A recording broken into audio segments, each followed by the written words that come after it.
Warriors solidified their point guard rotation Sunday by signing 31-year-old 12-year vet Cory Joseph to a one-year contract worth a veteran's minimum.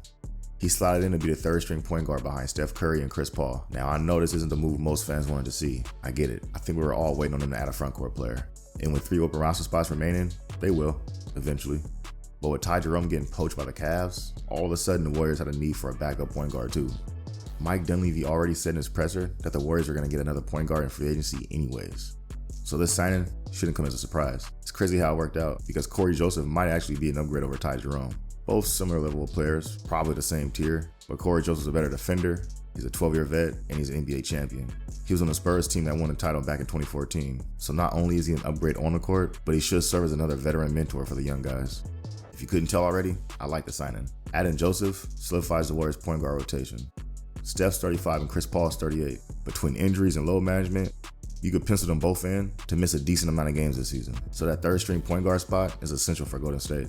They needed a competent third point guard who's good enough to step in on nights Steph's resting or CP3 gets injured. For those of you who aren't familiar with him, Joseph's a solid, steady backup point guard. He's not a great defender, but he's solid. He's more pesky than he is good actually, but he's a defensive upgrade over Ty Jerome for sure. He's also a very capable off-ball player, constantly moving when he doesn't have the ball, which is important for the Warriors offense.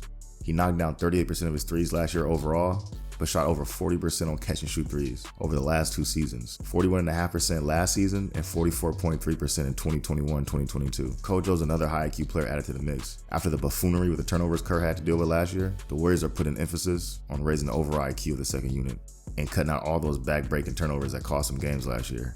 Trading Jordan Poole, who was 4th in turnovers last year, for Chris Paul, who's literally one of the best ever at taking care of the ball, yeah, I would say that's a good way of cutting down on turnovers.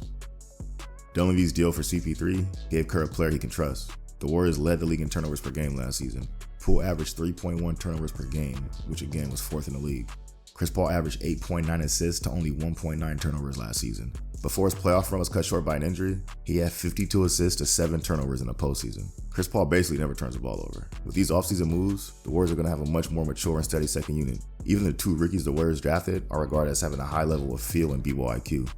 Cory Joseph's turnover percentage was 12.8 last season, and he only averaged 0.9 turnovers to 3.5 assists in 19.8 minutes per game. That's over a 3-to-1 turnover ratio. So the Warriors got a third-string point guard that's pesky defensively, shoots 40% on catch and shoot threes, and doesn't turn the ball over for the minimum. The Joseph signing sounds like a pretty good piece of business for the Warriors. Cory Joseph doesn't move the needle by any means. He's a solid signing for sure, but he's not stiff in the court in the playoffs. What he is an innings eater to get through the regular season in peace. CP3's body seemingly always falls apart in the playoffs. Adding Cory Joseph helps keep CP's minutes down so that his body doesn't break down as soon as April rolls around. The Warriors still gotta address their lack of size in frontcourt shooting. The initial report before free agency kicked off was that Dario Saric to the Warriors was basically a done deal. But here we are at 3 days into free agency and he still hasn't signed. The latest reports are that the Warriors are still hopeful to sign him.